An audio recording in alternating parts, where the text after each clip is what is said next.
Narcissists will 100% be done with you when you ask these questions. Everyone, welcome to another episode. Narcissists really don't like being asked questions. It's a routine for them, and they usually react negatively, thinking no one has the right to pry into their thoughts. Trying to dig into their inner world is like unearthing years of buried emotions they'd rather keep hidden. Now let's explore specific questions that always make narcissists dodge, deflect, or play mind games. 7 of them, to be exact. Sounds interesting, right? Don't forget to subscribe and hit the bell to catch the next episodes. But before we dive in, here's something for you. Ever asked a question that made a narcissist squirm? Share your story in the comments. We're all in this together. Now, on to the first question.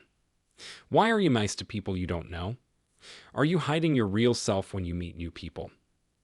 While many see networking as a chance to be friendly, narcissists view it as an opportunity to manipulate. They want to gain support by pretending to be someone they're not, all to get respect, appreciation, and attention. Narcissists spin tales to evoke specific emotions, showing how superficial they are. New acquaintances might think they're wonderful, but it's all a facade. Have you witnessed someone close doing this? Share your stories in the comments. Moving on to question number 2. Why do narcissists get uncomfortable with opinions, preferences, or thoughts different from theirs? It boils down to control. Anything that doesn't fit their worldview is seen as a big threat. They interpret it as a challenge to their authority, making them uneasy. Narcissists want you to agree with them, share their feelings, and follow their lead. Expressing your true self is like breaking their rules and rebelling. To them, it feels like a betrayal. They can't see beyond themselves. They want everyone to do things their way. When you're trying to share your thoughts or viewpoints with them, they see it as unfair. If you resist, they feel like they're losing control. Their goal is to change or erase your uniqueness because it challenges how they see themselves. Now, let's get into the third question. Ever wondered about their deepest pains and hurts? Ask a narcissist this, and you'll likely see a confused look.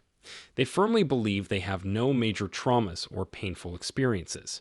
With an air of superiority, they brush off the impact of past events, thinking they're immune to the struggles faced by others. Even if they acknowledge negative events, they insist these incidents had no lasting effect. Questioning their behavior in light of these experiences leads to accusations of interrogation and evaluation. Sadly, they don't realize that their current harmful behavior is a result of their past mistreatment. Stubbornly, they refuse to accept that their past shapes their present, avoiding responsibility. Now, question number 4. Why can't a narcissist admit their flaws? Instead of admitting fault, they blame others consistently.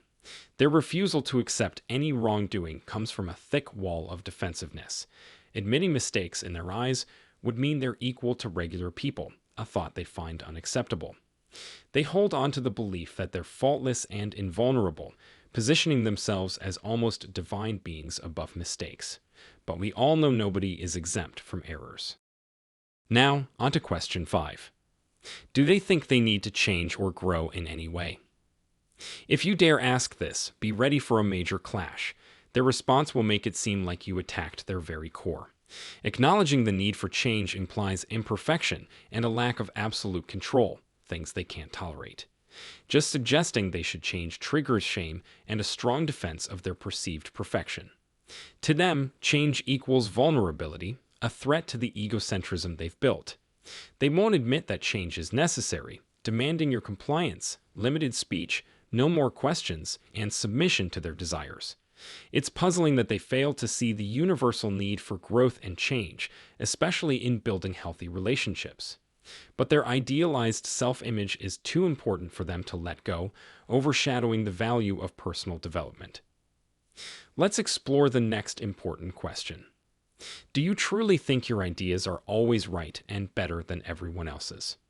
The truth is, some people struggle with simple choices, like where to go on vacation or deciding on political issues. They have an opinion on everything and firmly believe it's the only correct one. What bothers me is that they won't even consider other opinions.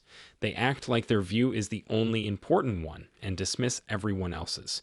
This comes from thinking they are better than others and that only their thoughts matter. They won't even bother considering someone else's perspective because they think it's beneath them and might challenge their self-worth. It's frustrating how they don't see the importance of respecting other people's views. They avoid it because recognizing different perspectives would make them feel less important. Now let's move on to another important question. If someone dislikes you so much, why do they keep coming back?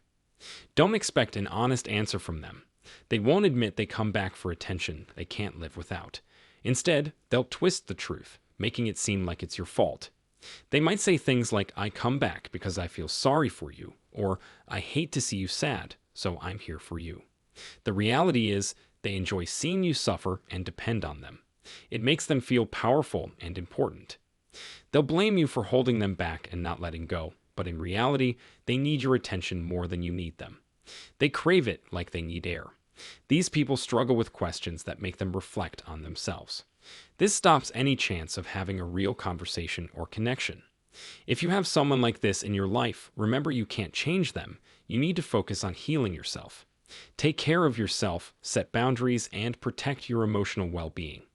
It's tough but necessary.